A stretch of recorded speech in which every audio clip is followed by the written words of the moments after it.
Live on DSTV channel 421, GoTV 125, and around the world on myjoyonline.com. This is Joy News Prime. With me, Carlos Caloni. Our headlines this hour. I'm not under pressure to drop cases. Hasting slowly in declaring President Mahama as clearing agent. That's the Attorney General, Dominic Ayine, as he provides a justification for the series of nolle prosequi entered into by his office on behalf of the state. I am not under any instructions or pressure to discontinue any case or to bring charges against anyone. Those who are in a haste to tag His Excellency the President of the Republic as a clearing agent should hasten slowly. Also, crossfire over the whereabouts of former Finance Minister Ken Ofori-Atta as the special prosecutor declares him wanted and a fugitive from justice. The OSP declares Kenneth Nanaya Ofori-Atta a wanted person. He is a fugitive from justice. And this is to Mr. Ofori-Atta. You have two choices. You can either return to the jurisdiction voluntarily or the OSP will enforce your return. Well, in the last few hours, the minority in Parliament has been fuming over the Justice-style raid on the private residence of Ken Ofori-Atta, who is a medical tourist in the U.S. Mr. Speaker, if indeed there is an issue against him, the state can try him. Then he can have access to his lawyers. And Ghanaians applaud the government's decision to scale down the National Independence Day celebration, moving the parade from the Black Star Square to the Jubilee House to reduce costs. He is telling us that for now we have to move it from the parade at the Black Star Square to the Jubilee House. I think it's cool. What the president is saying makes a lot of sense. Yeah, already the country is down with a lot of costs. Details as the government reveals that suspending the rotational national celebrations could save the country at least 15 million Ghana cedis. Also, we have prime business. World Bank revises Ghana's growth rate to 4% in 2024 and forecasts the economy to expand by 4.2% in 2025. How feasible is this? We shall soon be finding out. And we have prime sports. Well, clubs in the Ghana Premier League push for a return of the competition following its suspension due to the death of a fan in the game between Kotoko and Isonchima. Joy News is your home of independent, fearless and credible journalism. Stay for more.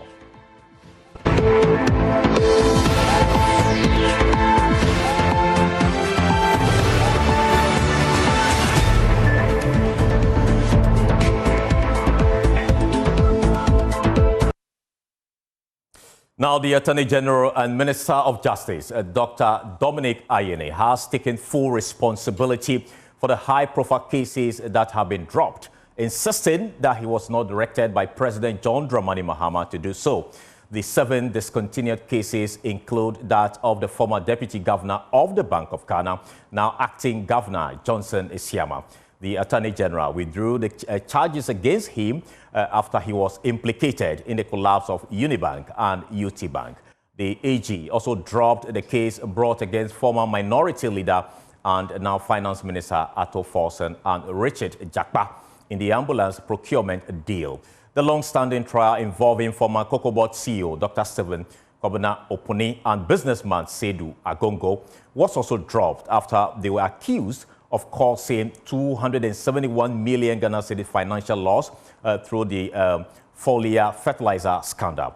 Now, let's bring you a breakdown of the cases. There you have on your screen. And so you see the high-profile cases dropped by the Attorney General. 7 cases so far have been dropped. Now, let's go through those cases. The first one has to do with Collins Dauda, who is a former Works and Housing Minister.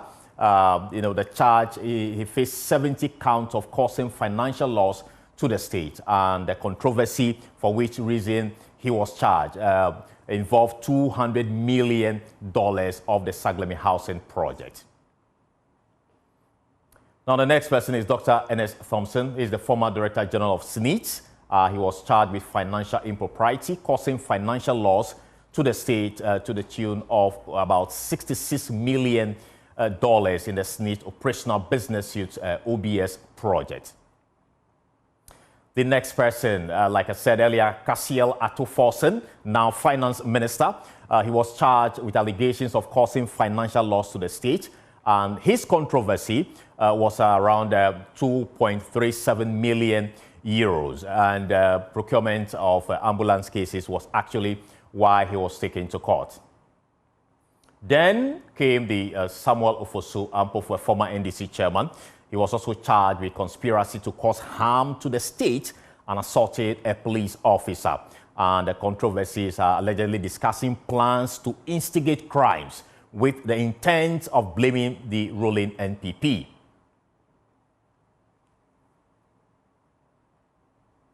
Then you have Dr. Stephen Kobina Opuni. He is a former CEO of COCOBOD. He was charged with defrauding by false pretenses, willfully causing financial loss to the state, corruption, and money laundering. And the controversy was about a procurement of unapproved and substandard fertilizers to COCOBOD.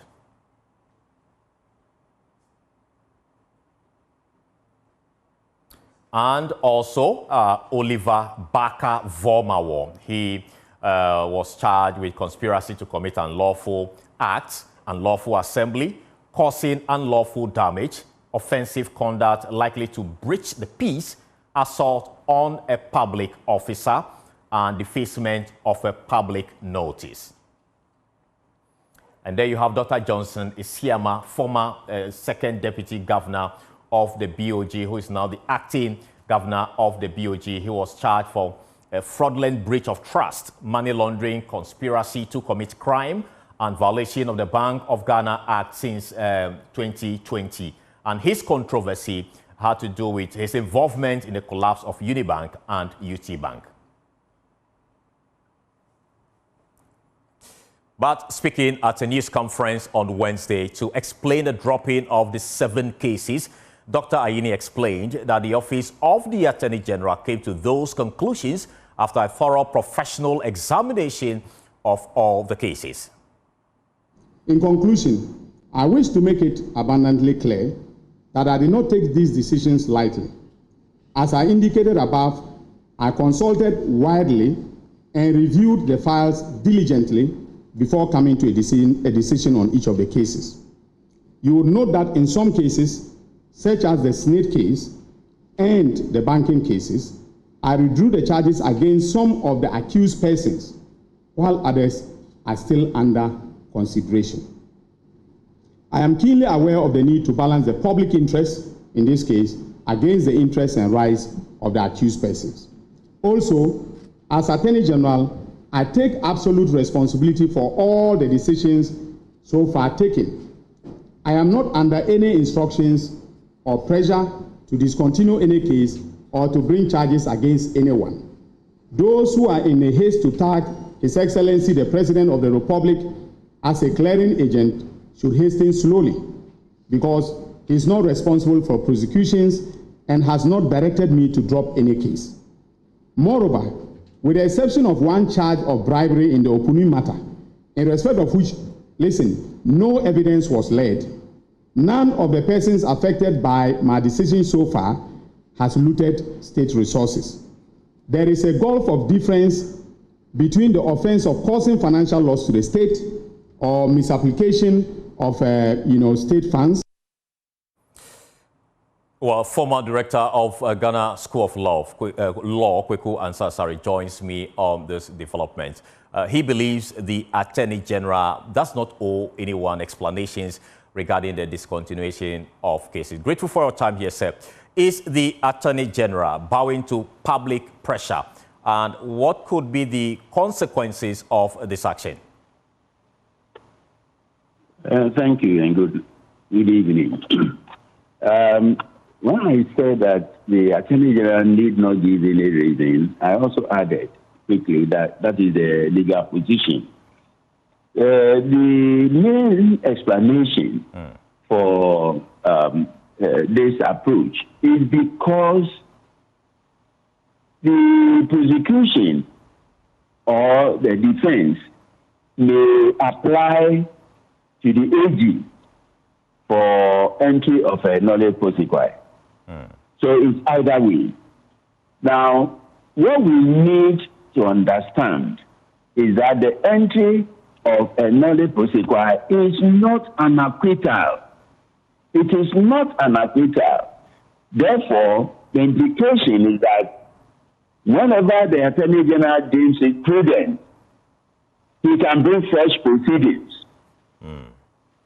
You see, that is the main thing. So don't give any explanation so that when the person is, re-arrested or that, you decide to revive, you may not have, any intractable problems.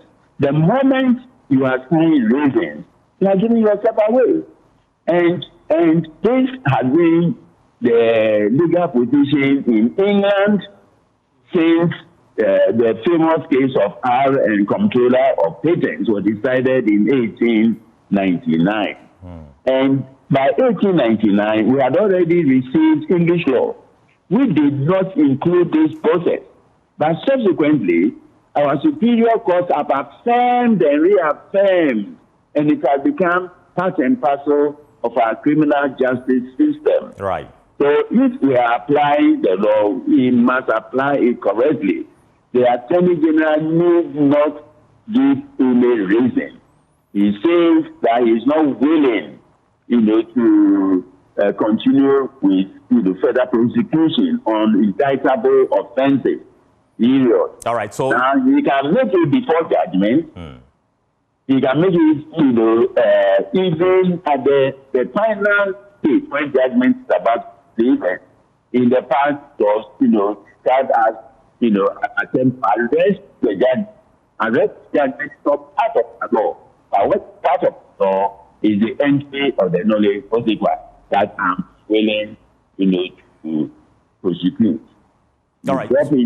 You stop it there, and then, when you decide, that upon sober reflection and, further analysis, there is a case for the accused person to answer, fresh proceedings may be brought on the same charge at a later date.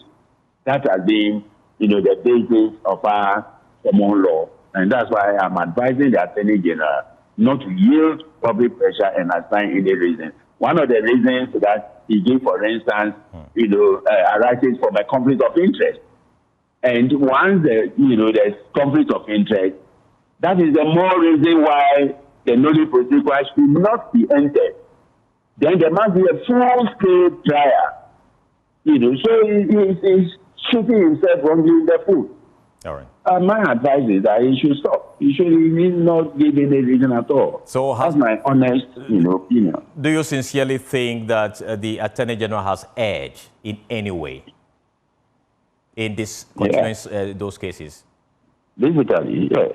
All right. I mean, I know that he was defense counsel. He shouldn't have entered a knowledge prosecutor. Right. Thank you so much for speaking to us here or Joy News Prime. Now, call it a double tragedy and you won't be far from the truth. Because tonight, former Finance Minister Ken Ofori-Atta is reportedly being detained by medical doctors in the United States of America over a possible aggravation of his medical condition, which may warrant that he undergoes a surgical operation. However, this supposed medical condition of Ken Ofori-Atta has attracted backlash from the special prosecutor, who says he's been in search of the former government appointee to no avail. In an outburst while returning to a press conference Wednesday, Kisi Ejabin says he's left with the impression that the former finance minister is evading interrogation over a possible crime he might have committed. Based on this, Joy News can confirm that Ken Ofori-Atta is now a wanted man. I signed a directive declaring a high-profile person a fugitive from justice. This person is wanted by the OSP to answer charges in respect of several cases, including the following. 1. Contractual arrangements between Strategic Mobilization Ghana Limited and the Ghana Revenue Authority for the stated objective of the enhancement of revenue assurance in the downstream petroleum sector, upstream petroleum production, and minerals and metals resources value chain. 2, termination of a distribution, loss reduction, and associated network improvement project contract between the Electricity Company of Ghana Limited and Beijing Xiaochen Technology BXC. 3, procurement of contractors and materials and activities and payments in respect of the National Cathedral project. 4, activities and payments in respect of a contract awarded by the Ministry of Health, initially commenced by the Ministry for Special Development Initiatives, to Service Ghana Auto Group Limited for purchases and after-sales service and maintenance of 307 Mercedes-Benz Sprinter 305 CDI ambulances for the National Ambulance Service. And 5, payments out of and utilization of the tax refund account of Ghana Revenue Authority. Ladies and gentlemen of the media, the fugitive's name is Kenneth Nanaya Ofori-Atta. And this is to Mr. Ofori-Atta. You have 2 choices. You can either return to the jurisdiction voluntarily or the OSP will enforce your return. We are not without the milk of human kindness to appreciate and reckon a person's medical condition.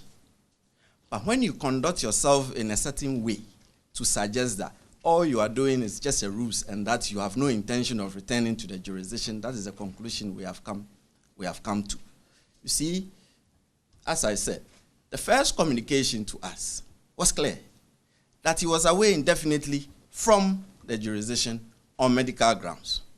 Then we pushed further. You cannot tell us that you've gone out of the jurisdiction on medical grounds on your say-so. If you're a serious law enforcement agency, would you just take a person's declaration that, oh, I am so much an invalid that I'm unable to come? You would demand, Elton, you would demand to know more, right? And that is exactly what we did. So we pushed. The response that came was unconvincing.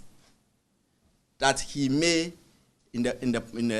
at some future time, undergo possible surgical procedure. And I said something which is very crucial. There's intelligence available to us, which we do not want to reveal now because it may compromise the investigation. That tells us that, and that's what I stated, that it is just a ruse, that he can travel to the jurisdiction. It's not as if he comes to the jurisdiction, we'll promptly lock him up and throw the key away. It is a process we go through. This is a democratic institution with very well prescribed constitutional and statutory legal processes. Let's stay a bit longer on this matter because the minority in Parliament have taken on Special Prosecutor Kisia Jabin for going after former Finance Minister Ken Ofori-Atta. The former minister was declared wanted by the OSP this morning. The NPP accused the Special Prosecutor of being politically motivated, but the NDC side has been pushing back. There's more in the following report by Parliamentary Affairs correspondent Kweko Asante. The decision by Special Prosecutor Kisia Jabin to declare the former Finance Minister Ken Ofori-Atta wanted has drawn criticism from the NPP side in Parliament. There was an urgent statement delivered by Habib Idrisu, the first Deputy Minority Whip, who criticized the Special Prosecutor for being politically motivated in his actions. To express my profound concern to the formally condemn the recent action taken by the Office of the Special Prosecutor in declaring Mr. Ken Ofori-Atta a wanted fugitive. The basis for this declaration rests solely on the assertion that Mr. Ken Ofori-Atta has not responded to requests to appear before the OSP in person. The implications of this incident extend beyond the individual involved. They strike at the very heart of our nation's commitment to justice, accountability, and the rule of law. When institutions like the OSP deviate from their mandate and operate in a matter that appears arbitrarily, they jeopardize our collective effort to build a society based on fairness and respect for the rights of all citizens. But the NDC side have been hitting back. According to John Jinapor and Isaac Adongo, there is nothing political about the decision taken by the special prosecutor. Very simple matter. You are scared of it. Mr. Speaker, let me explain something. The OSP has declared Mr. Ken Ofori-Atta as a fugitive. As a fugitive.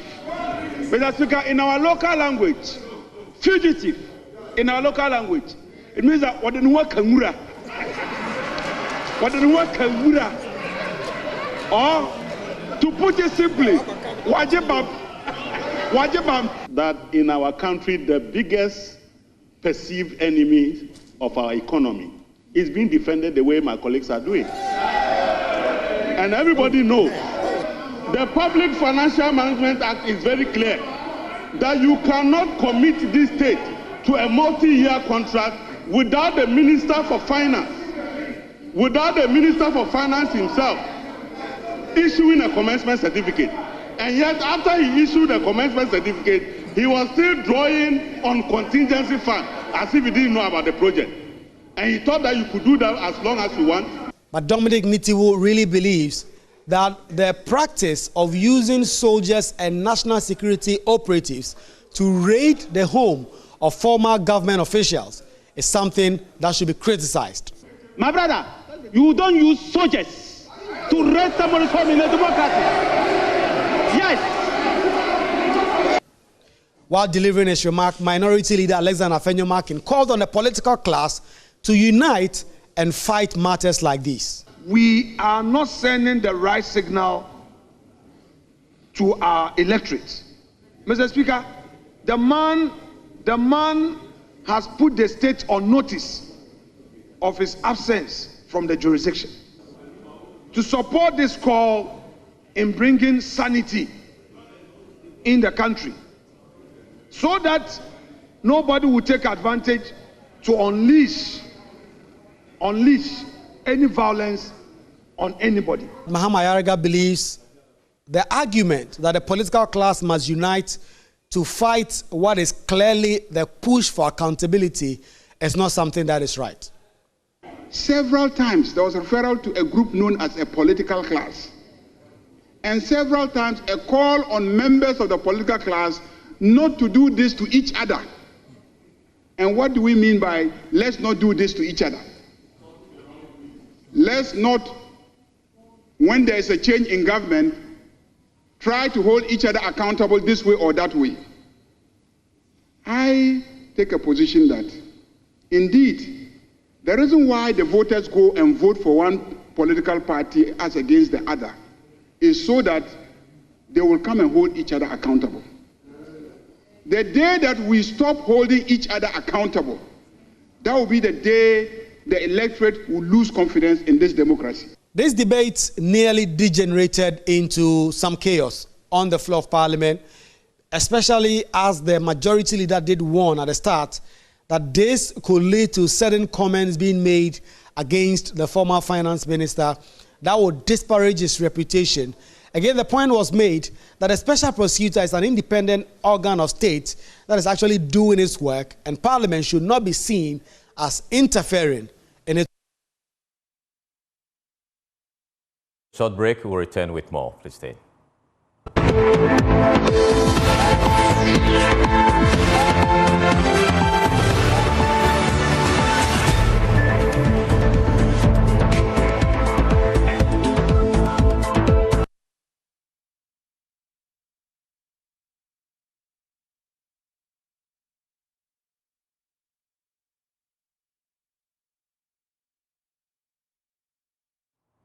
Welcome back. Now, some Ghanaians are hailing the government's decision to scale down the National Independence Day celebration as it moves the parade from the Black Star Square to the seat of government, the Jubilee House, to cut costs. Some of those who have been speaking to Joy News say the decision to reduce the grand ceremony to a more modest one is laudable and will help the country save money. There's more in the following report.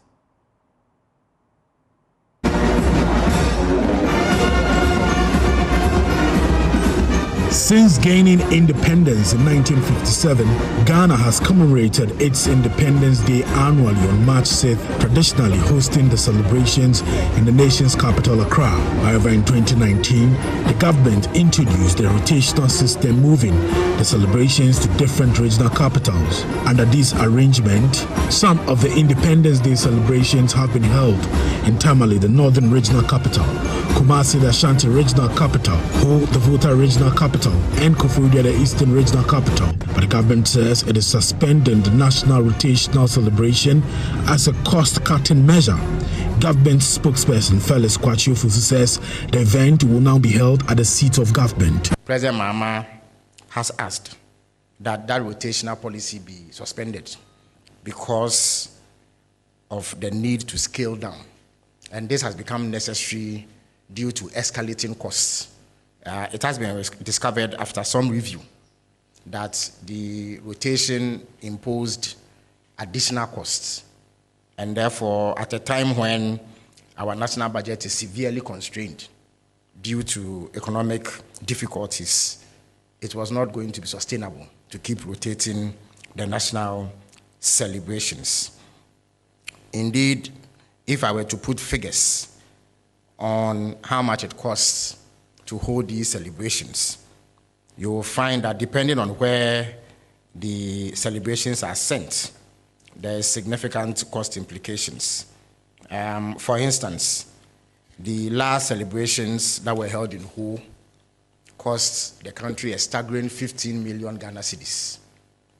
And every time that it has been sent to a different regional capital, apart from Accra, we've had to bear such costs. In the spirit of cutting down on government expenditure, on non-essential expenditure, President Mahama has instructed that this rotational policy be suspended.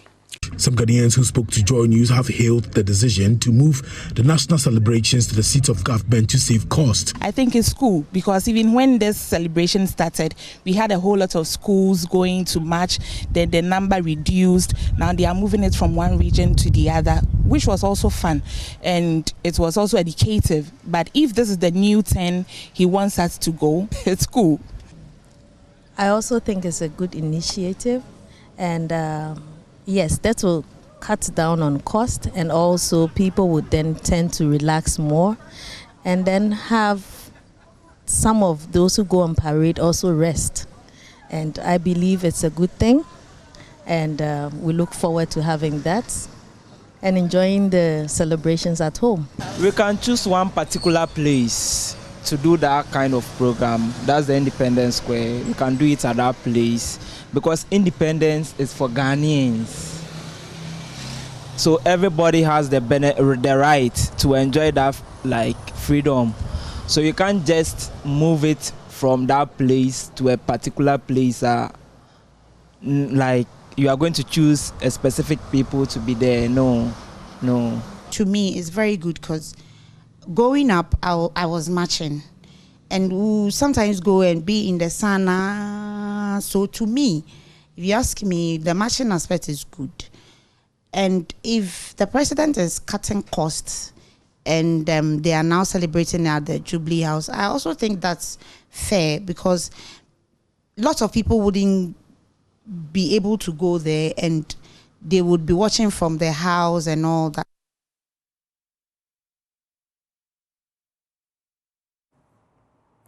Now, let's now take you to the Ashanti region because after dedicating 34 years to mastering the craft of metal fabrication at the Kumasi Technical Institute, 55-year-old Mokhtar Saidu is now on a mission to apply his expertise to manufacturing eco-friendly gas stoves, roasters and boilers tailored to meet the needs of Ghanaian households. This initiative will offer a cleaner alternative to charcoal and firewood to curb air pollution and its harmful effects on public health and environment. Joy News' Mahmoud Nuruddin visited Saidu's shop at Kumasi Magazine and report for Climate Focus. Meet Mokhtar Saidu, a Ghanaian fabricator on a mission to reduce air pollution. Mokhtar believes that collective action can spark transformative change.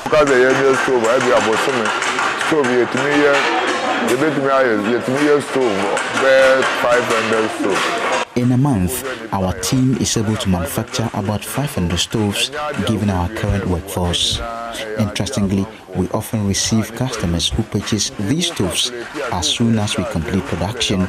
As you can see, our efforts are not only beneficial to individuals, but also contribute positively to the country. Looking ahead, I firmly believe that within a decade, we can significantly reduce the country's reliance on firewood, thereby promoting a more sustainable and environmentally friendly practice.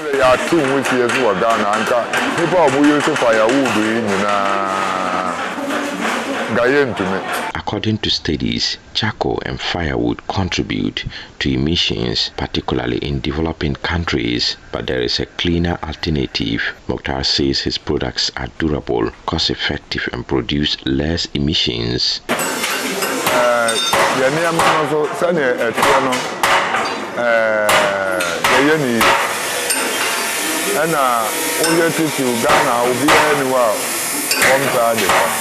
If we continue to refine our manufacturing process, I'm confident that our product will attract an even larger customer base. The fact that many people are already purchasing and testing our products is a testament to their excellence. We've also priced our products competitively to encourage more people to try them, making them an attractive option for those in the market.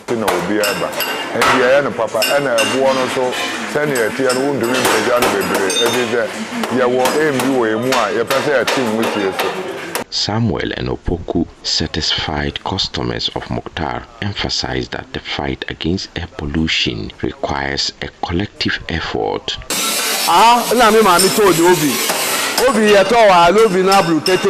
I've returned to the shop where my mother purchased her oven over 30 years ago, and amazingly, she still uses it today. I'm here to perform some maintenance on the oven. As a baker myself, I started my business around 2000 and bought an oven at the time, which I still use today. While modern ovens make baking easier, traditional local ovens require certain fire in advance to heat them up. However, for those comfortable with using gas, modern ovens are a more convenient option. If you are using this type of machine, it's far better because it's different from using charcoal, using wood. You see, right now we are in a place that we are entered a new era.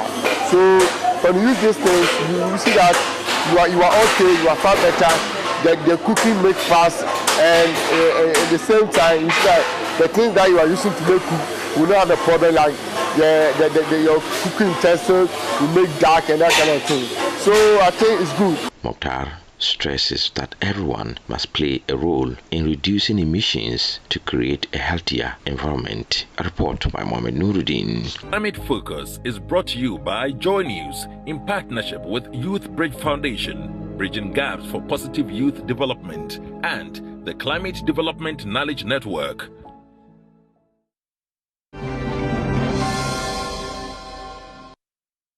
Well, back here in Accra, President John Dramani Mahama has directed the National Investigation Bureau, NIB, to investigate the National Service Authority following the discovery of 81,885 suspected ghost names on its payroll. According to a statement issued and signed by the President's spokesperson and Minister of Government Communications, Felix Ofosu-Kwakye, the anomaly was detected during a head count of active personnel initiated by the Finance Ministry before clearing arrears, revealing a discrepancy between actual service numbers or members and previously reported figures. And we have details of that for you in our subsequent bulletin. But we have there on the screen the NSS ghost names, and there's a statement there. President John Dramani Mahama has ordered the National Investigation Bureau to conduct immediate investigations into the operations of the National Service Authority under the previous government following the discovery. So those are the details there. You see that number there, 81,885. It's for which reason the president wants investigation into it. And you can get details of that particular story on our website, myjoyonline.com. Let's take you back to the Ashanti region because the Ashanti Regional Minister, Dr. Frank Amoako-Hene, has indicated the police and national security have commenced investigations into the disruption of the Council of State election in the region. Some thugs on Tuesday invaded the venue of the poll to disrupt the process, beating some journalists covering the elections. Meanwhile, former Obuasi MC Ofori-Atta has denied any association with the thugs who led the disruption of the election. Nana Yao-Jima has more in the following report. According to the Ashanti Regional Director of the Electoral Commission, staff of the commission who supervised the election escaped unhurt. However, 3 staff of the EC were injured in an attack in the office. They have since been treated and discharged. One of them suffered some cuts and said they hit his head against the wall. So we have to rush him to hospital for some scan to determine whether there's anything behind that. So, I mean, per the report, we have said that the guy is safe. Everything that we took the center was destroyed by the thugs. So nothing came back from the center. Mr. Oseinsia emphasized that a report on the incident has been sent to the EC headquarters, where a decision will be taken. We've submitted a report to the commission, so we are waiting the commission to decide the way forward. So commission, maybe by close of the day, commission will issue some communique. Meanwhile, the campaign team of one of the candidates, Rose Hamilton, was at the Electoral Commission office to visit staff who were targets of the attack. Dr. Kesken Ousupoku led the team. So we are hoping that the EC would come out and explain clearly to the good people of Ashanti region what the processes are. In addition, we saw a report by the police. We are also expecting that the police would take their security operations a step higher because this is becoming one too many. The regional minister, Dr. Frank Amoako-Hene, in a statement, condemned the attack, indicating such incidents undermine democracy. He has directed the police and national security to thoroughly investigate the issue and prosecute persons found culpable. Meanwhile, former municipal chief executive for Boase, Ofori-Atta, has denied any association with thugs who led the disruption of the election. Bring him. Just as I was ushering him to the events ground, this gentleman, who everybody says come from Obuasi, came to stand by me. And at this point in time, nobody will expect that, being a leader of the party, some people will come close to you and you send them away.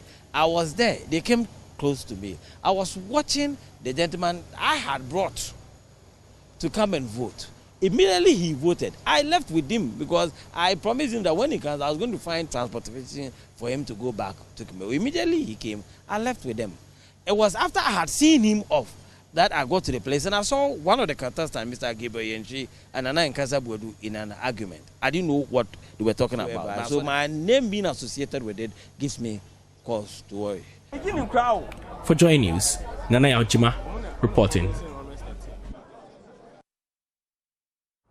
Well, we'll return with Showbiz. Please stay.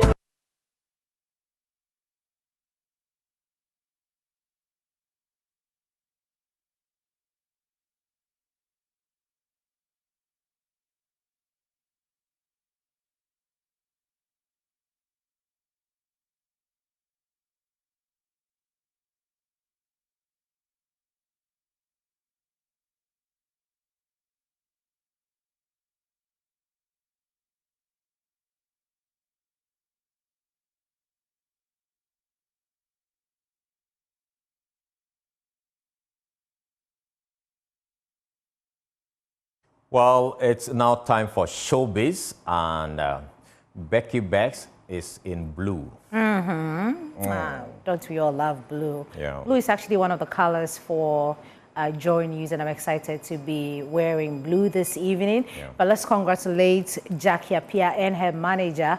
Yes, because her manager is actually called Samira Yakubu. They have earned new academic laurels from the University of Ghana.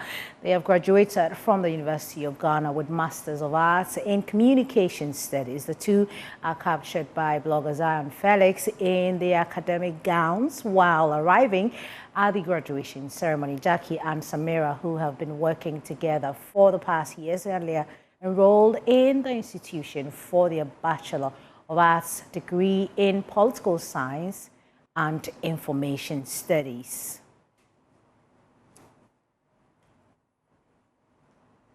Congratulations to them. Moving on, Ghanaian musician Atongo Zimba has shared his thoughts on the importance of constructive criticism in the creative industry. According to Zimba, individuals who lack creative talents themselves should refrain from criticizing creatives. In an interview with Joy News, Zimba emphasized the need for respect and understanding in the industry.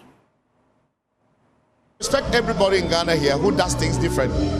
You know, like when this guy Sarkodie started, people were criticizing him. But look at what the Nigerians take it to do. They turn it around. You know, everybody does something. Look about Stoneboy. Look at what he's doing. He's doing something different. He's going far. So we all have to experiment. Things are changing. Life is changing. So sometimes if you cannot do it, then stop criticizing. You know, sometimes people cannot do it, but then they start to criticize instead of respecting it. You know, it's a time that we have to learn that kind of things. Learn how to respect other ones. You know, because in Europe, when I play, everybody understands what I'm talking about, even though they don't understand what I'm saying. It's not a barrier. The music goes into them, you know. So life is like that. Zola Sala get power winner. Zola Sala get power winner. Hey, Zola Sala get power winner. So that's Atongo Zimba. But before we go, let's give our viewers the Valentine's Day events that they should look out for. You know, we've started something yesterday with them. Gifts that they should look out for. But now let's talk about the events that are happening on the 14th of February. First on the list is Shades of Love by Aquabwa, and this is happening at the Palms Convention Center. It's something that you don't want to miss. If you have a lover and you have your wife or your husband, you can go to the Palms Convention Center for that. Also, at the Grand Arena, there's Kwabna, also, you know, hosting something there. David, if we have that, so Kwabna, for those of you who would want to attend that, these are some of the artists that you should look out for. There's Episode on there, there's Kitty, there's Kim Promise, there's Famille, and there's Olive the Boy right there. So that's also happening at the Grand Arena. And also there's Kofi Kinata having, that's your man? Oh, you love Kofi Kinata. Okay, then you have to be at the sip and paint experience. So you're sipping your wine and you're painting whatever it is that you want to paint. So this is also happening at the Atlantic Mall with Kofi Kinata. So these are some of the events that you should look out for, which is happening on the 14th of February, which is just this Friday. Tomorrow we're having like a karaoke, karaoke about, you know, love songs. You're scared, I know. No, I'm not scared. Well, he's singing tomorrow, so you definitely need to tune in to the Joy News channel for that karaoke night tomorrow. But log on to myjoyonline.com. That's where you find all the news. We're so grateful for your time this evening. Thank you so much for watching. Prime Business is up next.